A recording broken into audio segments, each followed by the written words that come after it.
ایک یہودی کا لکھا ہوا مضمون جن کے سر پر ڈوبتا ہونا چاہیے وہ ننگے سر کھڑی ہیں۔ یہ مضمون ایک یہودی نوجوان کا ہے، عربی سے اردو ترجمہ۔ میں یہودی ہوں اور اپنے یہودی ہونے پر فخر کرتا ہوں، جب کو تم اب مسلمان کہلاتے ہوئے شرماتے ہو، جبکہ آج دنیا میں ہماری حکومت ہے۔ تم نے دیکھا کہ ہم نے تمہارے ساتھ کیا ہم تمہاری سڑکوں پہ پہرے تو ہمیں تمہارا حال پسند نہیں آیا، تو پتہ ہے ہم نے کیا بہت آسانی سے تمہاری لڑکیوں کے سروں سے حجاب اتروا دیا، دوسرے طریقوں سے قرآن بھی بہلوا دیا۔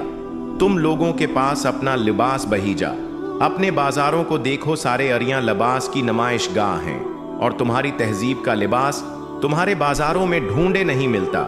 اور مزے کی بات یہ ہے کہ تم نے سب قبول کر لیا۔ کیا تم کو نہیں معلوم کہ یہی حال قوم لوط کا تھا؟ کتنے بے وقوف ہو تم کو کہتے رہتے ہو یہودیوں نے ہماری زمین چہین لی، قرآن اور سنت کو ختم کروا دیا۔ تم کہاں مر گئے ہو؟ کچھ کیوں نہیں کرتے؟ سڑکوں پر تمہاری لڑکیاں ایسے لباس میں گھوم رہی ہیں کہ نام کو لباس ہے۔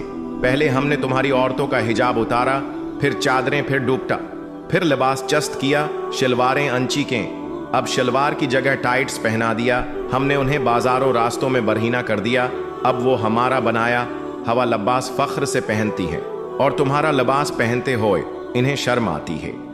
کیا مضحک ہو خیز بات ہے؟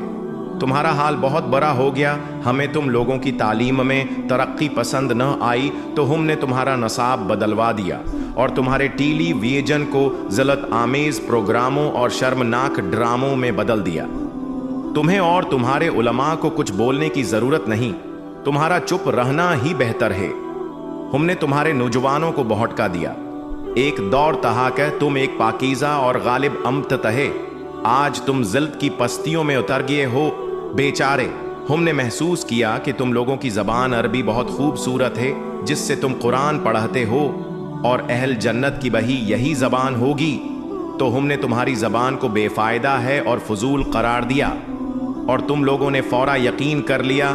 پہر تم دوسری زبانوں پر فخر کرنے لگے، ہائے بائے، ہیلو ما مرسی، برسٹیج وغیرہ وغیرہ، اور تم نے اپنے دعائے خوبصورت کلمات السلام علیکم کو چہوڑ کر انہی کا استعمال شروع کر دیا، اور ہم تمہیں اسی طرح پسند کرتے ہیں، اور ہمیں یہ بھی پسند نہیں آیا کہ تم لوگوں کو متحد دے کہیں، تو ہم نے تمہاری مسجدوں کو اڑا دیا اور الزام بھی تم پر ہی لگایا۔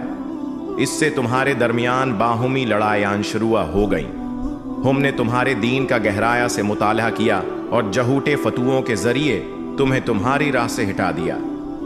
ہم نے تمہارے درمیان نفرت اور فساد کی آگ بھڑکائے، جو تب تک نہیں بجھے گی جب تک کہ تم سب کو جلا کر راکھ نہ کر دے۔ تمہارے گھر والے اب جدید مشینی ایجادات کے زیر سایہ پرورش پاتے ہیں۔ ہم نے طرح طرح کی کمپیوٹر گیمز ایجاد کی، جن میں کہو کر تم قرآن کو بھول گئے، اپنے علماء کو بھول گئے، مسلمان سائنس دانوں اور ان کے کارناموں کو بھول گئے۔ تمہاری نیا نسل ایسی نسل ہے جو حق بات کہتے ہوئے ڈرتی ہے۔ ہم یہودی قوم اس بات پر فخر کرتے ہیں کہ تعداد میں اس قدر تہوڑے ہونے کے باوجود ہم نے تمہیں بہت آسانی سے گوشت کے ٹکڑوں کی مانند خرید لیا، اور تمہیں اس کا کوئی ملال نہیں، تم خوش اور مست ہو۔